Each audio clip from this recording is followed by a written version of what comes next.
Everyone, welcome back to SAT Math Question of the Day. So here's our question of the day. A small business owner budgets $2,200 to purchase candles. The owner must purchase a minimum of 200 candles to maintain the discounted pricing. If the owner pays $4.90 per candle to purchase small candles and $11.60 per candle to purchase large candles, what is the maximum number of large candles the owner can purchase to stay within the budget and maintain the discounted pricing? So it's a little bit of a word problem that requires some thought. Don't we just say that the maximum number of large candles would be when you would buy the minimum number of small candles? Which means you would have to buy all. Wait, I got it backwards. Does that mean you'd have to buy the most? Yeah. That would mean that you'd have to buy all large candles, right? Well, yeah, I think here's the thing: it's so the goal is to stay within the budget. Yeah. And purchase a minimum of 200 candles. Right. And they ask for the maximum number of large candles. So what you might start with is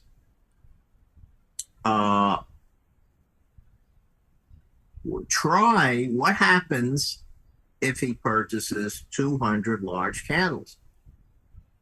Well, if he purchases 200 large candles, it's going to be 1160. Oh, wow. So if you buy 200 large candles, you will break the budget. Because it's 1160 a candle, not 11 or $11 a candle. So you actually so you have to calculate. So you actually have to think about this. Yeah. Yeah. So this is why they said this question was hard. By the way, this question comes from the educator site. So this question could appear on a Blue Book test. So that is a spoiler alert. Please make that less than or equal to 2,200. Thank you. Thank you for telling me. Thank you for reminding me that. And you want to see, and let's see, you want S plus L to be greater than or equal to 200.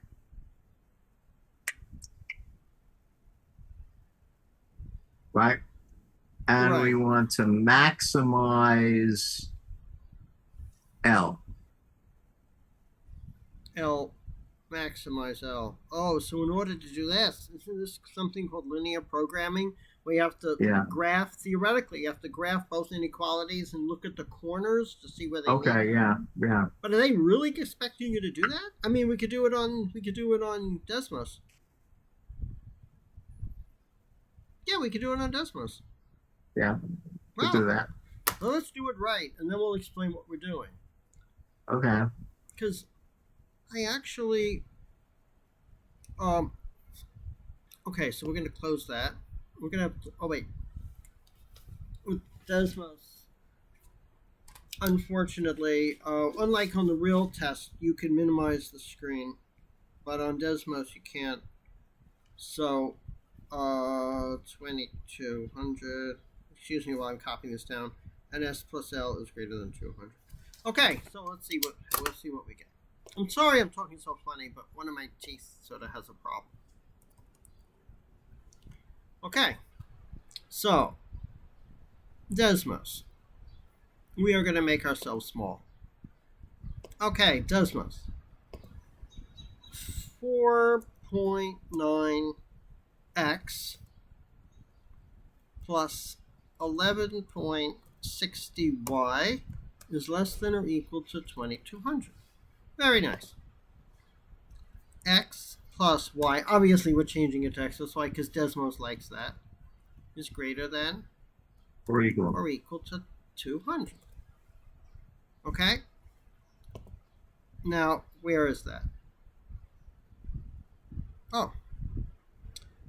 So the answer is we want to maximize y, and so the feasible region, right, is the intersection of the two regions, which is the dark region. Wow. Yeah. But we don't have And negative numbers. Negative numbers aren't good. So everything below y can't be negative. So that means the only section we care about is this thing. Wow. Do they really expect people to know how to do this? On the SATs? Whoa. Yeah. So they want to maximize y. So it's that spot right there. Yeah. Yeah. Right below. Yeah. Oh my God. And the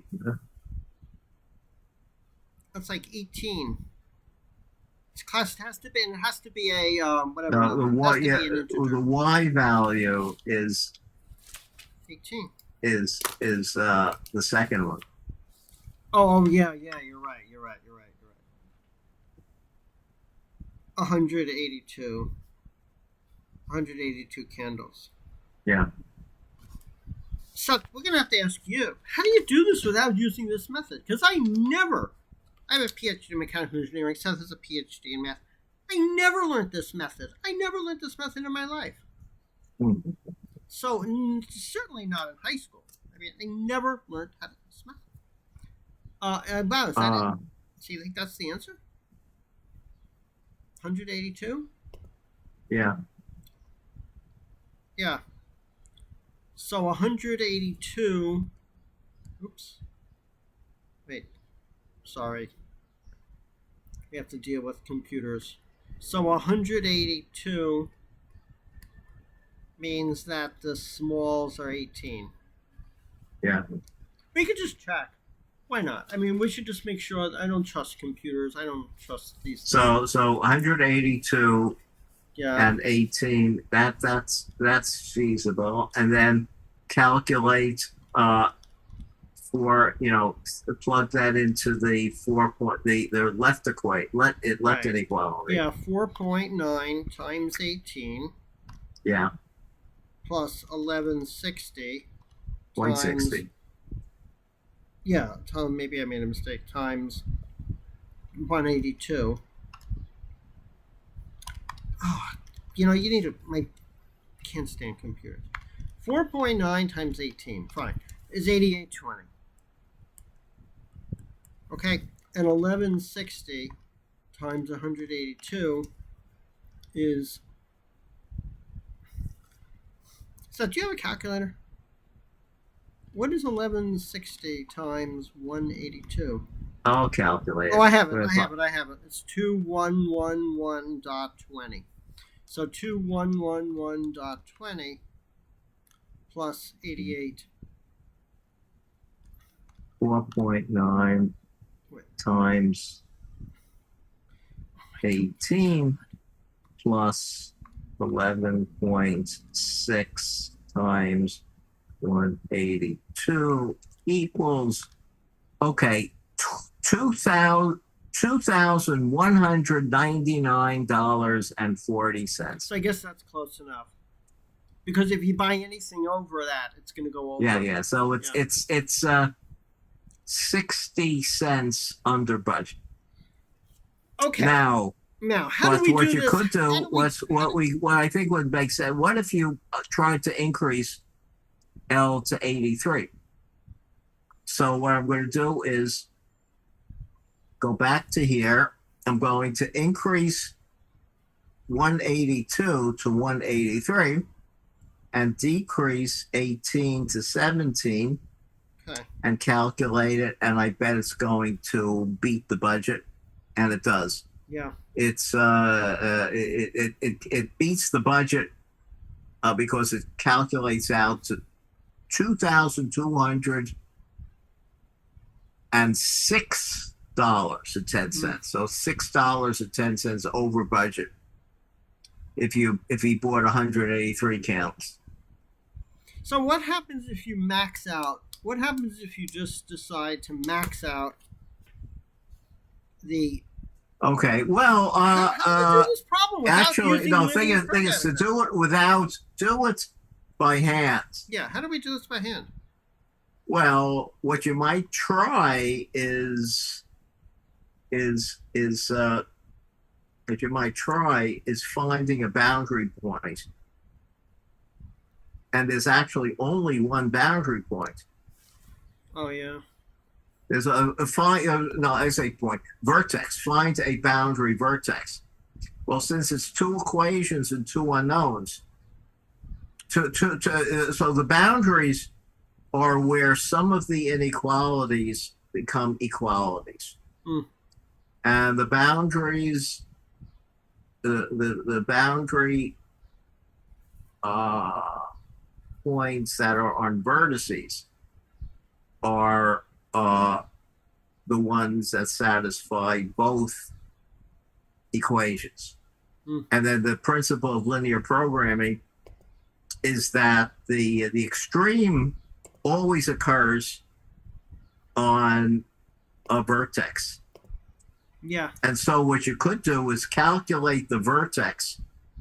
The way you calculate the vertex is you convert those two inequalities to equations. Right.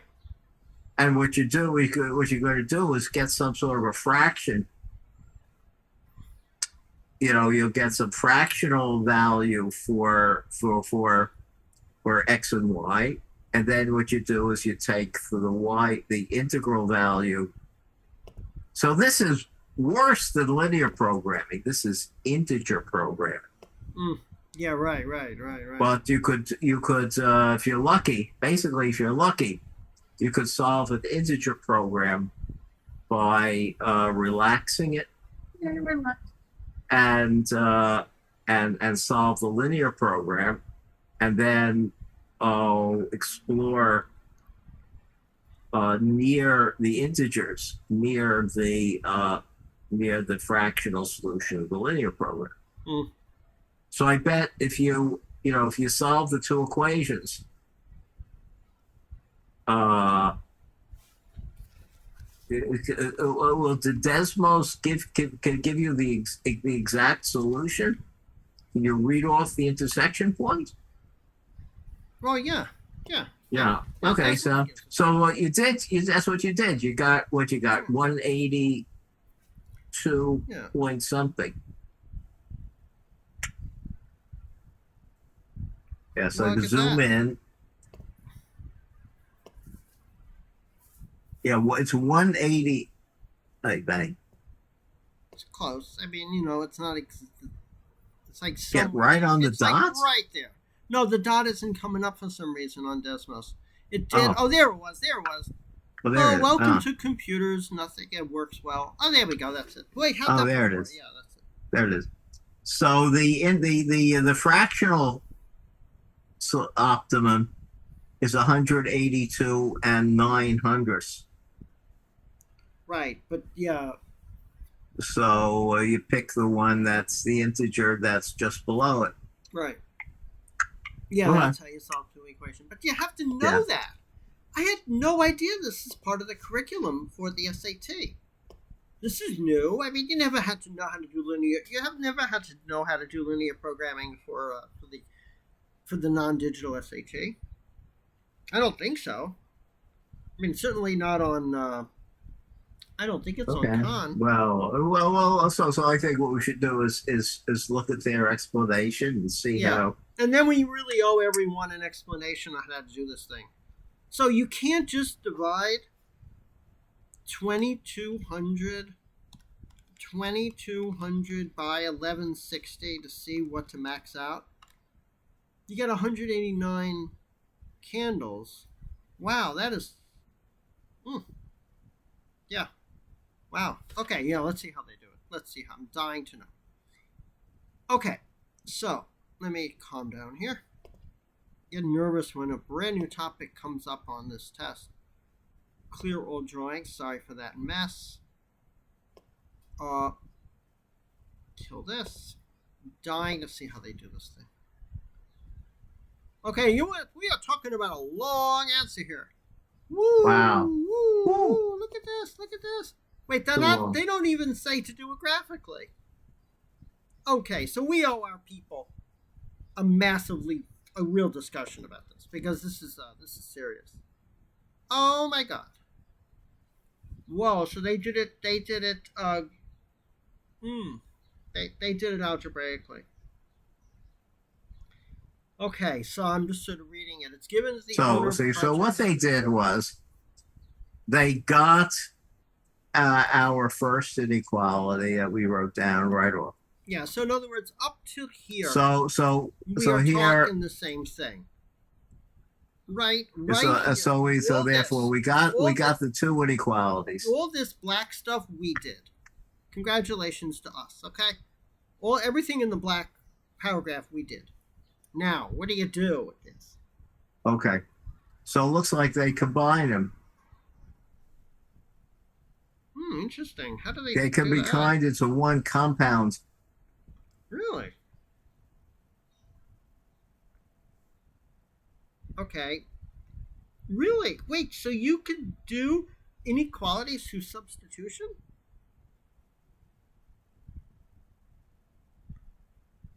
Hey. Oh, I see.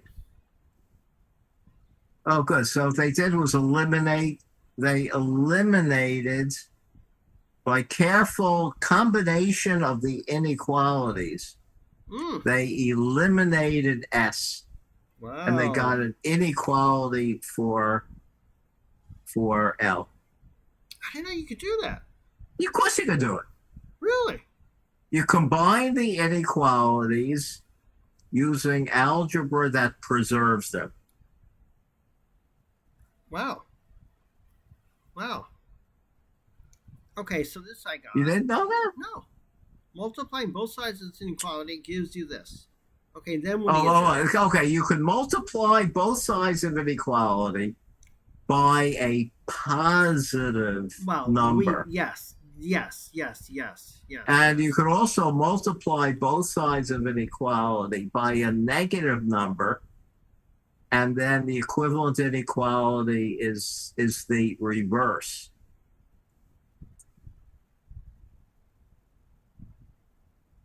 You know, if x is less than y, minus x is greater than minus y.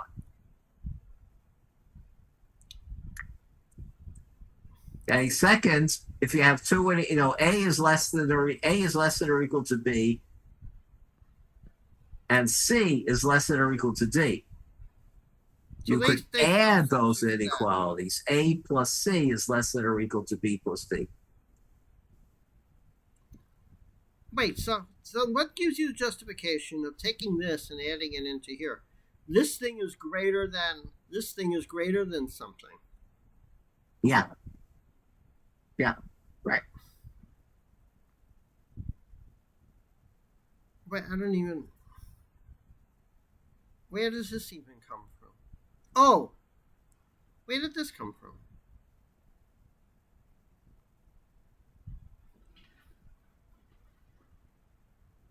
I don't know. We're just blowing. I guess people can read this themselves. Boy, you never learned this in school, I don't think. This inequality combined with the inequality which yields the compound inequality. Really, you could use substitute, but does this sort of use the method of substitution? Sort of? Yeah, absolutely, yeah. I didn't know you could. Well, the thing is, with in inequalities, what you have is, you could use transitivity. Oh, right, yeah. If A plus B is greater than or equal to C. Yeah, you could do this, it's A. Wait. Can I write above? Yeah. So you can write above this red line. Oh, okay. I got it. Yeah.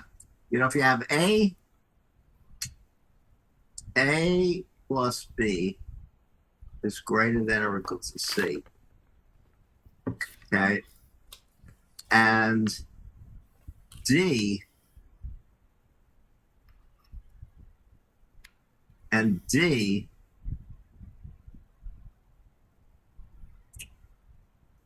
is greater than or equal to A. Right? This implies that D plus B. The D plus B is greater than or equal to A plus B. Okay, if What we A did was plus B.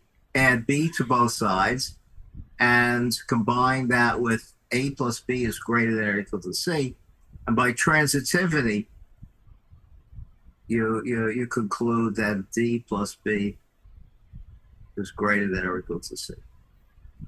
So all sorts of manipulations of inequalities can be done that way. And then what they do is they use what they did was combine a few ways of that they did was several steps of combining inequalities to generate new inequalities that are implied by them.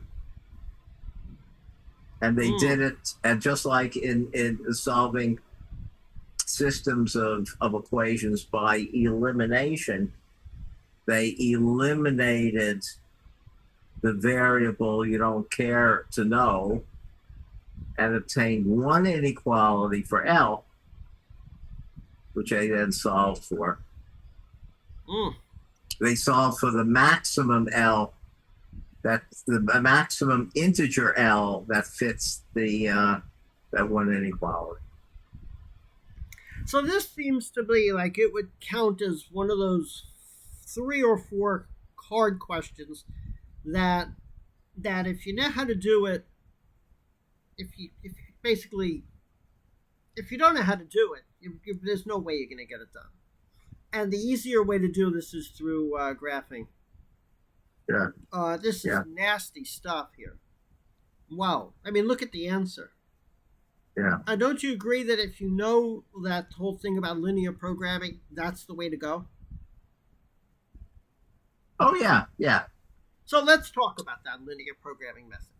Yeah. Now, I'm glad we're talking about it because, frankly, I don't like when people tell me how to do a problem without really justifying it. Seth, so is this the justification as to why linear programming works? Why the graphical approach works?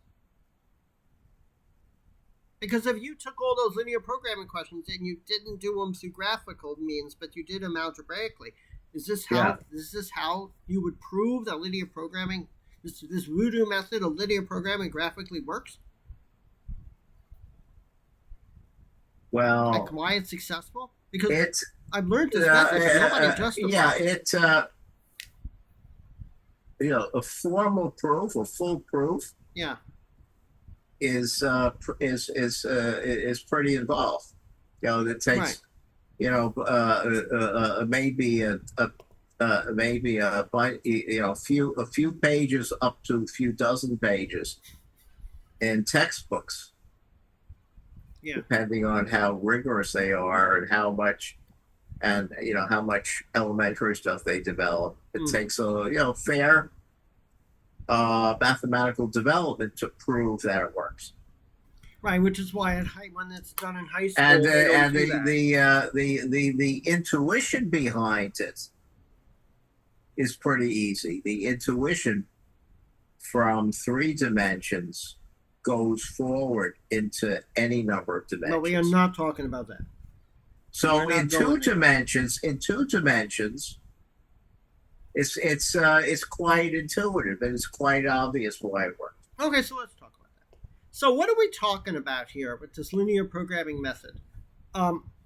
When you have a system of, when you have a bunch of inequalities, and they want to ask you, well, what answer for X or Y maximizes one of the values, either X or Y, you do this thing called linear programming, which is sort of a weird name because I don't know what, they're not programming anything, and I don't know where they came up with the word linear programming. But the method is this.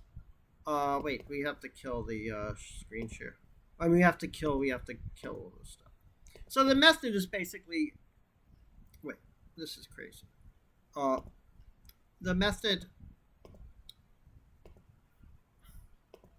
is this. You have a set of inequalities, which you write and you graph them, and then you know that the intersection of the inequalities is the region of numbers that will satisfy both inequalities. That's right. The answer to the question is, what value of either X or Y what's the value of x and y, the pair, that will maximize either x or y or minimize x or y? And it turns out that Okay, these answers. I can explain that. No, I didn't finish the method. The method is when you're asked that question, which is exactly this question: what values of x and y maximize or minimize a particular x or y? What you do is you look at the boundaries. The answer to that question are the boundaries. So you count the boundaries. There are 3 boundaries. The top one there, the up top left, and then the one along 0. We actually bring this to scale. We actually have to wait. We have to bring this to scale. Though there are three boundaries. This is a triangular region. Let's make it really clear. And Seth, then you can explain it, please. There are 3. There's a boundary, there's a boundary, there's a boundary. And it also goes without saying that y has to be greater than or equal to 0 and x has to be greater than or equal to 0. Right? So in other words, you're only talking about this section here. And there are 3 boundaries. Now, why those boundaries are going to give you the values that are going to maximize or minimize x or y as needed by the person who asked the question, why that works? Seth, why does it work? Are you ready? Absolutely ready, because we went over the method. Okay, here's the thing.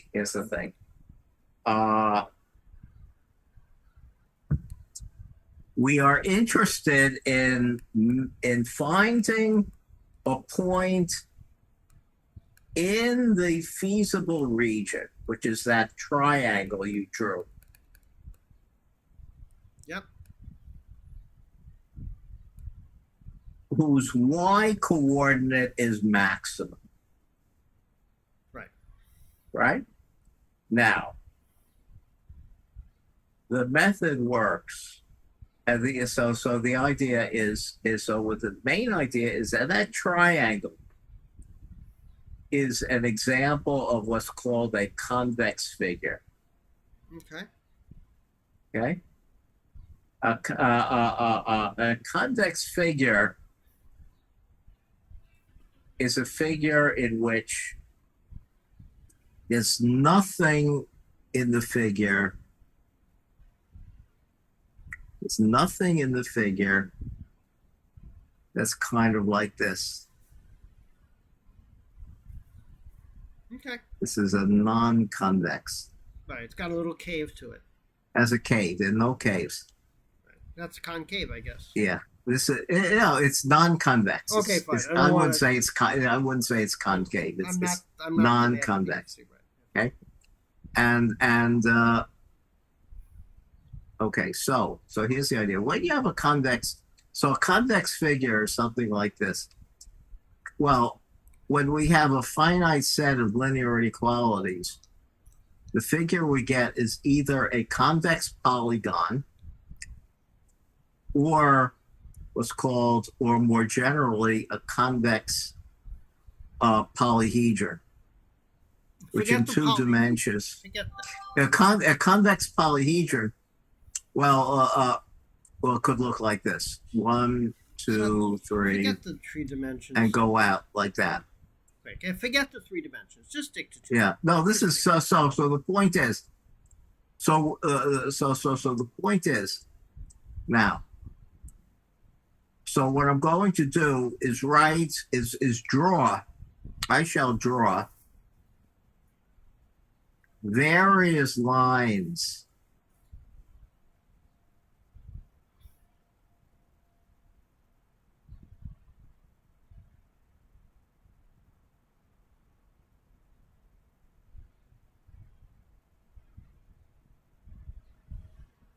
These lines are characterized by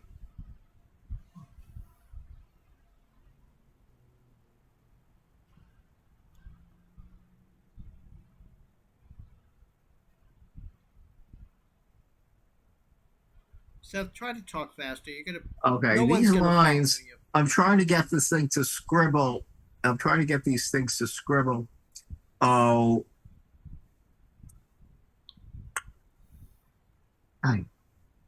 I'm trying to get these things to I'm trying to get these things to scribble Oh, I'm trying to get these things to scribble without. Okay, ready. So now I'm going to scribble. Go ahead. The first line is characterized by y. Y equals, read off, it's about, say, 1, 2, 3, 4, 200, 270. 200 to 20 to It's 270. 240. Well, hold on, 230. What difference does it make? This line is y equals 220. Fine. This one is y equals 200 and maybe 205. Fine. This line is y equals 112, 100, 50, 110. 100 100. 100 something, 110. Yeah. Okay. So here's the idea. You have to now use your imagination. Imagine this line moving up and down. Right. And you want to find which of these lines is most high while still intersecting the feasible region. Right. Okay. So imagine you start off with lines that are really high because you want a high value of y. Right. But a line up here doesn't tell you the maximum y 4 points in the region. You have to bring the line down, down, down, down, and then at one moment you first hit the region. Yeah. And as you bring it down, the moment that you hit the region, what you hit is a boundary. Oh, right. Okay. And that's the idea. Oh, I see. So the boundary, right? Got it. Right. So what you could do now the second idea, the same method works if you want to maximize, a linear quantity that's more complicated than the y coordinate. Suppose you want to maximize. Suppose you want to maximize 2 times y plus 3 times x. Okay, 2y plus 3x. Right. So should we graph that? Yeah. If you graph that, what you'll get is a bunch of lines. You grade those. So 2y plus 3x equals, let's call it f. You can't give it f to decimals. Oh, f is what you want to maximize. F is what you want to maximize. So how do you graph that? You do it in decimals. Well, how about write in 2y plus 3x. 2y plus 3x equals try 200. Wait, don't you type it in? Okay. And graph it. I did. Okay, that's the green line. Oh, we say that together. The green line does not pass through any of the points in the feasible region. Right. So try 2x plus 3y equals 100. That's even worse. It's even worse. So now try 2x plus 3y equals 500. No, 350. We're getting closer. No, try 500. Okay, 500 is overkill. Okay, so now the trouble is you could get bigger. You could go 500, try 1,000.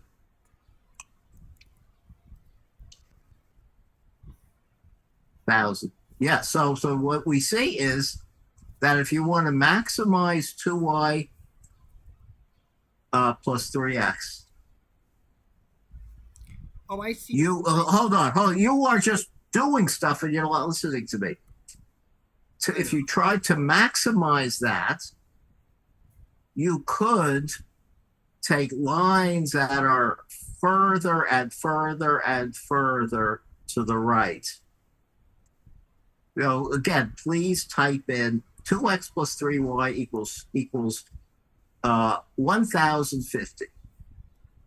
No, 1500. Good. Now, here are points in the feasible region that are on the line. So there are points in the feasible region. It's not feasible. Y is less than 0. Okay, so it's so the feasible region is this. So this the where the green line is tells you what the value of 2y plus 3x, and the more 2y plus 3x is, the further to the right is the green line. So if you want to maximize the value, you want to maximize it while still with the green line still containing a point in the feasible region. That maximum occurs when the green line goes through here. And that's a boundary point. Yeah. Now, if you change the problem and you want to minimize 2y plus 3x, that would happen when the green line goes through here. Right, which is about 380. So the smallest amount you're going to get 2y plus 3x to be is going to be about 390. Yeah. 390-ish. Right. 390-ish. And this big one here would be about 1400. Yeah, so the biggest you could get is 1400 and the smallest is 390. Right. Yes, I'm so sorry. That is definitely part of linear programming. Very often you're not asked to minimize x or y. You're asked to minimize 2y plus 3x. So you still have to do that. Oops. So sorry about that.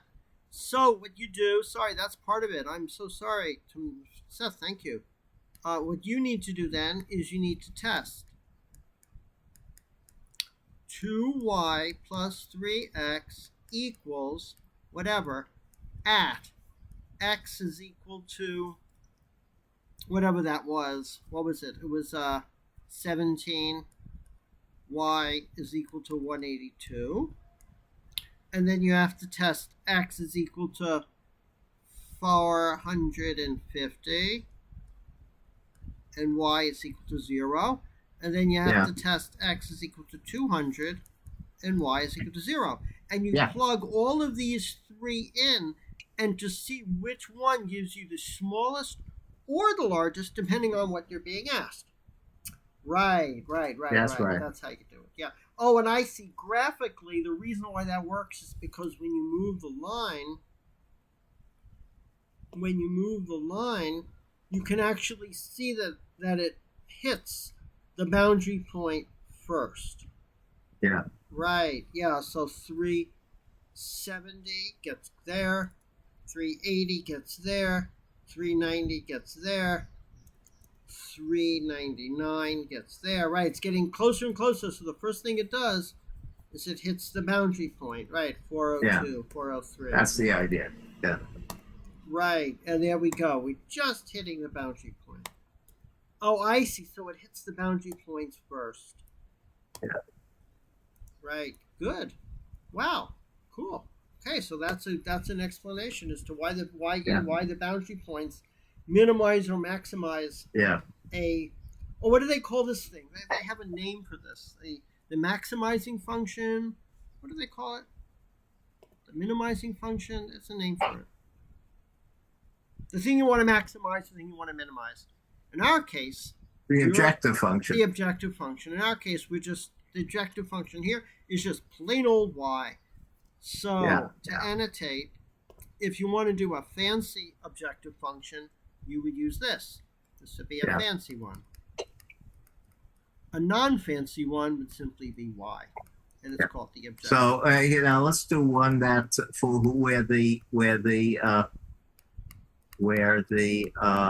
maximizer is the third point that we did. Give it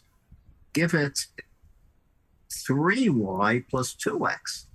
You're just too smart, so. Okay. How do you know all this? What is it? 3y plus 2x. Equals. Oh, I see. Well, it doesn't matter. Wait, let's kill this. No, they're going to give us a blue line, 800. That's a purple line. That's nice. Yeah, and then make it less. Like 200, 600. No, make it less. 100. Good. Ooh, 400. Yeah, see that? Wow. You got it. And that's so 3x plus 2y is minimized at the at that 200 0 point. And where is it maximized? It's maximized at the how much? The 450 0 point. Right. Yeah. Yeah. There it is. 6 and 900. Yeah. Wow. Very nice. Yeah. Desmos, it's great. Desmos is a game changer. We never had Desmos as kids in high school. Not that kids are in high school, but adult people in high school. Wow. That's great. Okay, so guess what? We've done an entire lesson in linear programming, which is important. Because this is by far the easiest way. If you know this method is... It sounds so weird today with my tooth. Yeah. All right. This is by far the optimal way to do this problem. I mean, of course. Wow. I don't know if I've ever done that much algebra, that much manipulation and inequality in my life. Yeah, wow. Okay, so we're going to clear all drawings. Okay. So I guess that's it. So what do we do? The obvious, let's ask some questions. Yeah, questions usually deal with calculator. No. Let's starting with a guess. It's impossible to start with a guess in this problem. You could, but I'm not going to. Well, you could start with 200. Yeah. And then you could make it a little less, and then poke around. You might lower it by ones or lower it. Try a smaller number and see what happens, and then maybe make it bigger. I mean, if you have a program on calculator, you could program it and then just keep trying. Yeah. Pattern to this question. There's nothing necessary about the specific numbers in this question which make it easier or harder. Calculator, of course, if you have Desmos, the calculator is a game changer. Of course, the kids is how you do it.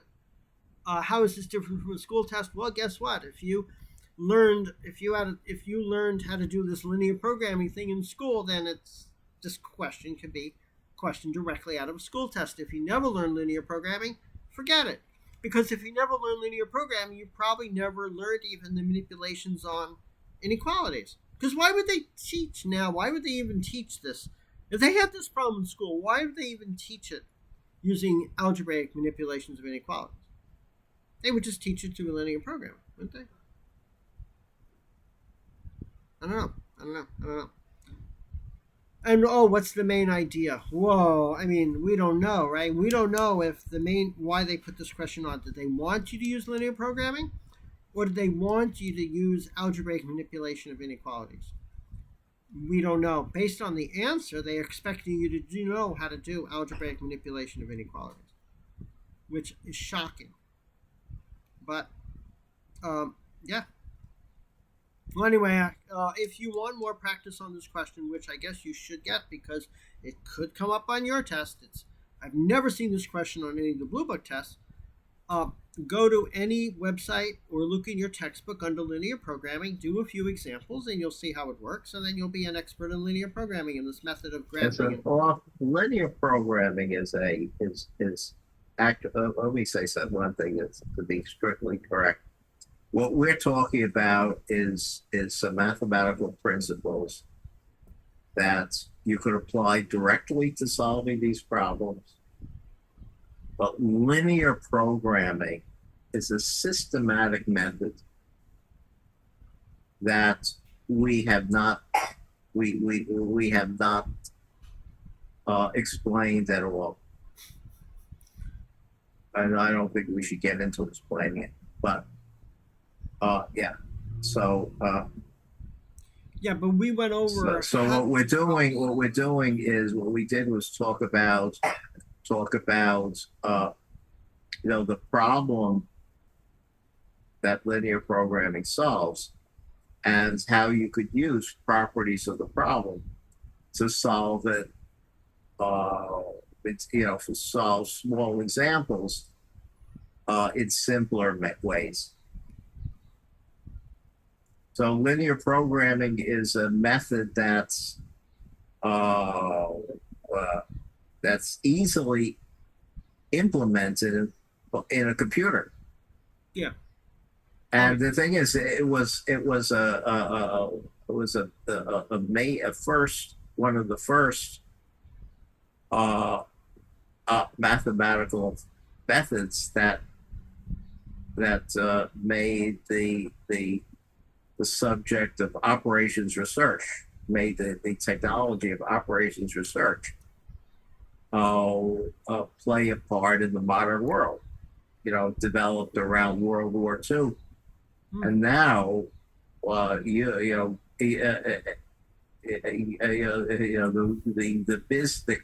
sorts of enterprises,